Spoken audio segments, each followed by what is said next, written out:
If you are struggling to win government contracts, I can almost guarantee that there's one thing you're doing wrong.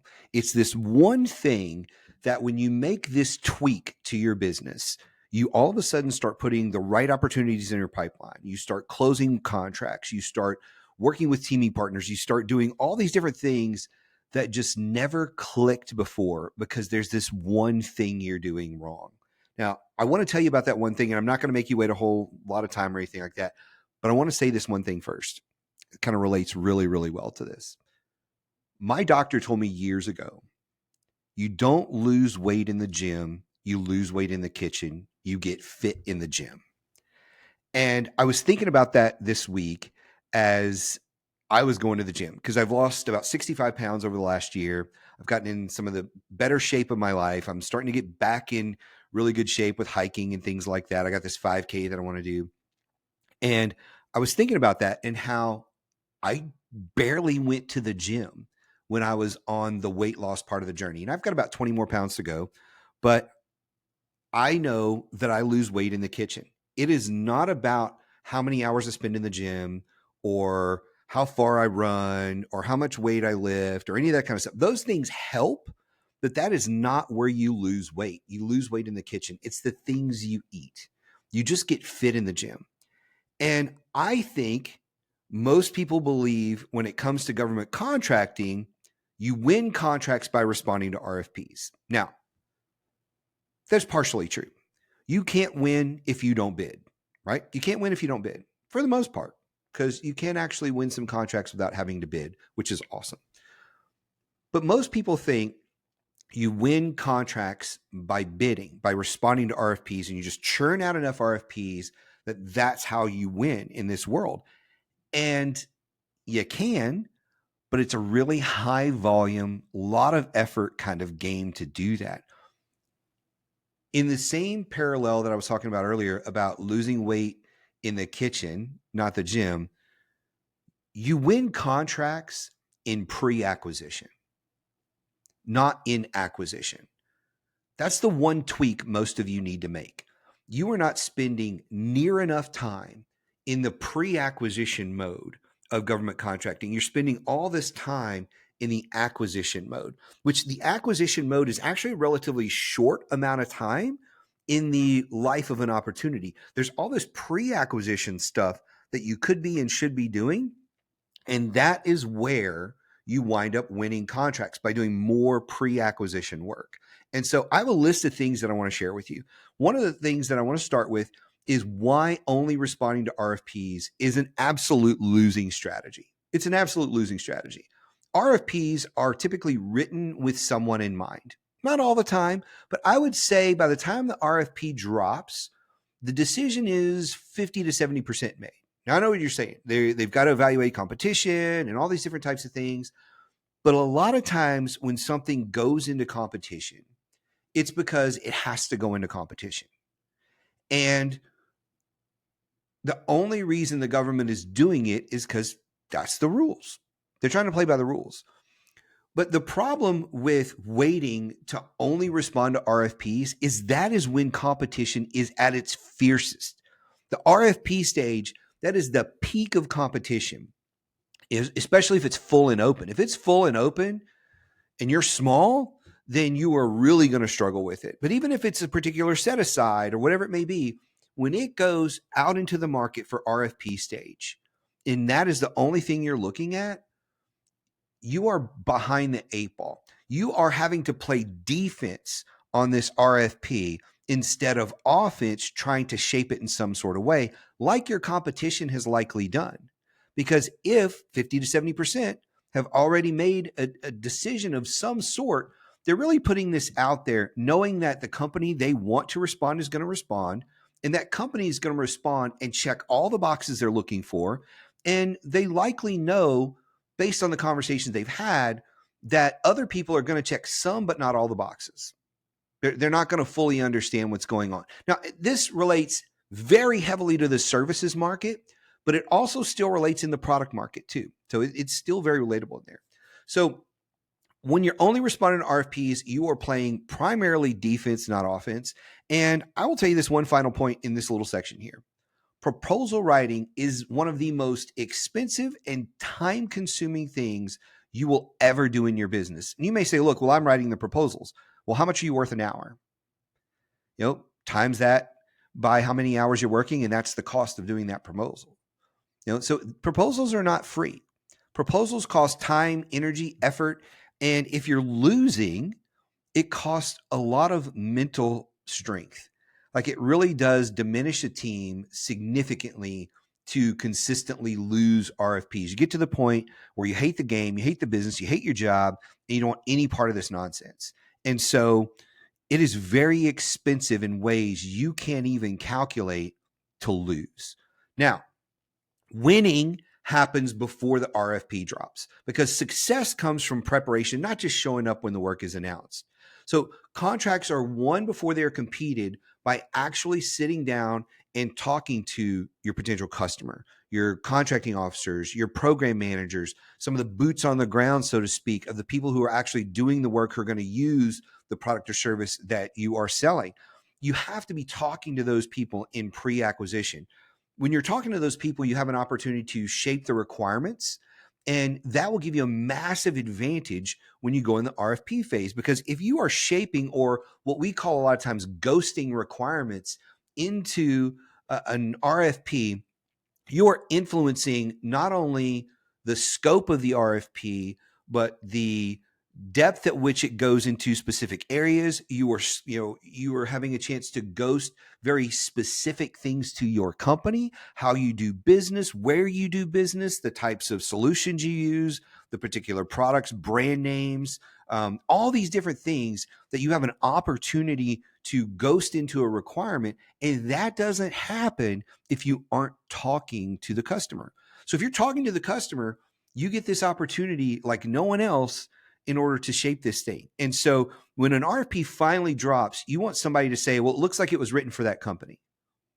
Well, it was. It was written for that company because they have been talking to the customer for weeks, if not months, or even years in some cases. I've been in the situation where I've worked on a contract for 2+ years before it came to fruition, before the client had the budget and everything solved.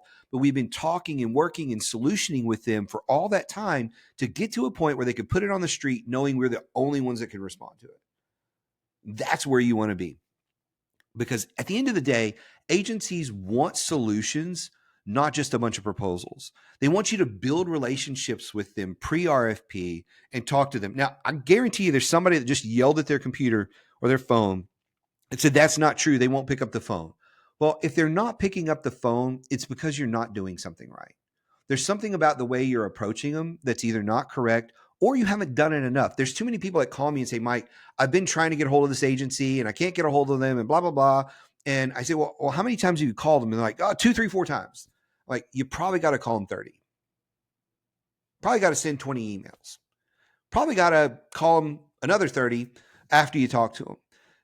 The agencies have a lot going on in their life, and you have to understand you're not top of mind, but you can create that by consistently showing up every single day in their world, whether it's on social media, in their inbox, on their phone, in their voicemail. You've got to keep showing up to build that relationship.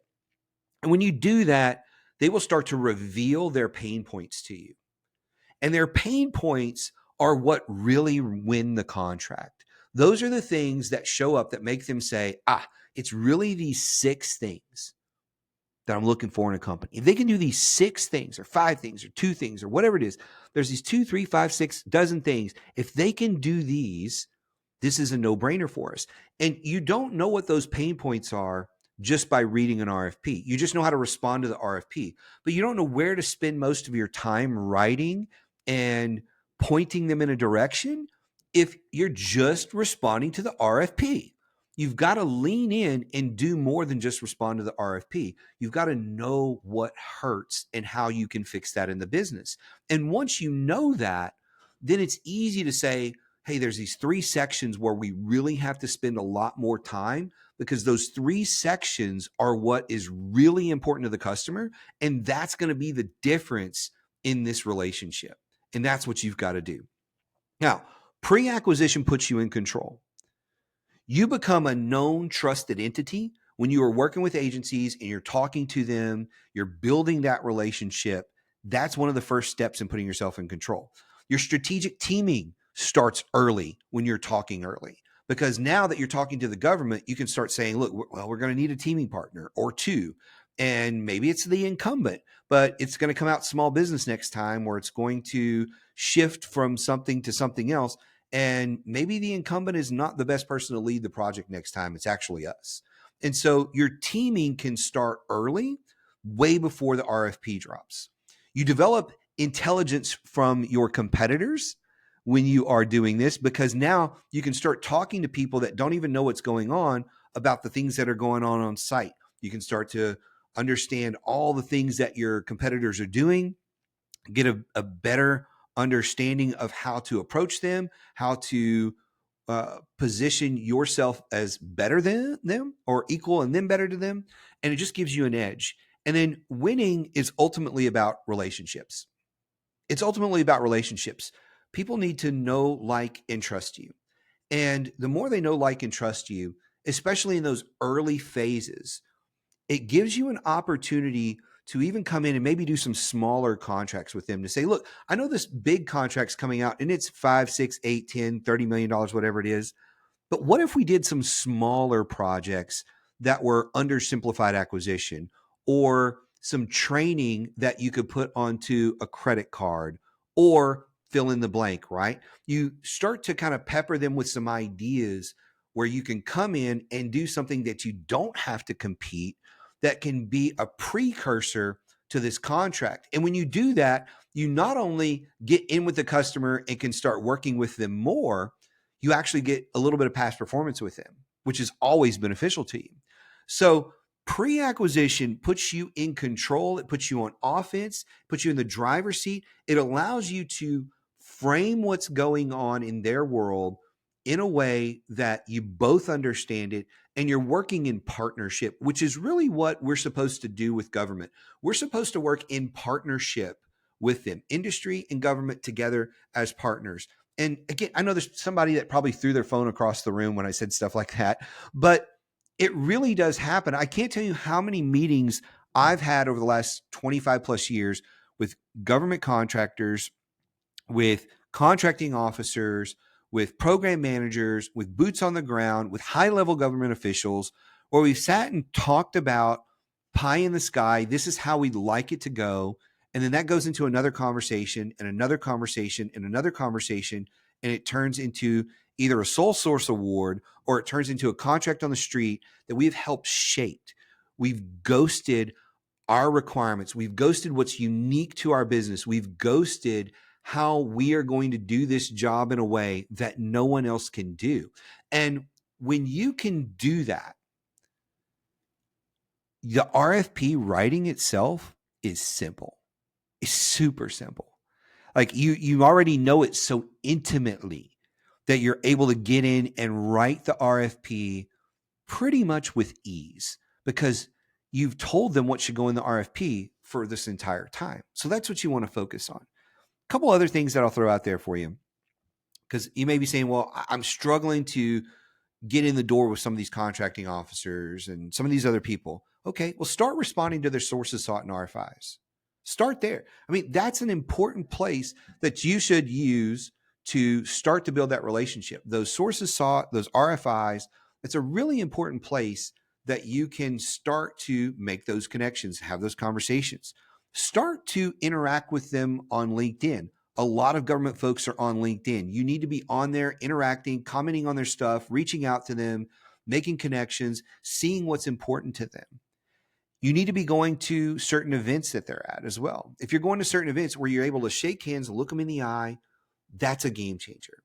So those are a handful of ways that you can start to put yourself and your company in the driver's seat. If you have questions about this or you need anything, you can reach out to me either through the social media where you saw this, or you can get on our website, rsmfederal.com, shoot me an email address. Last thing I'll leave you with is, if you are tired of struggling on your own, come join our community. It's called the Inner Circle. We meet every Wednesday at 1:00. There's a link with this video where you can come join Inner Circle. And if you got a lot of questions, click a link to my schedule. That'll also be with the video, and you can have a one-on-one with me.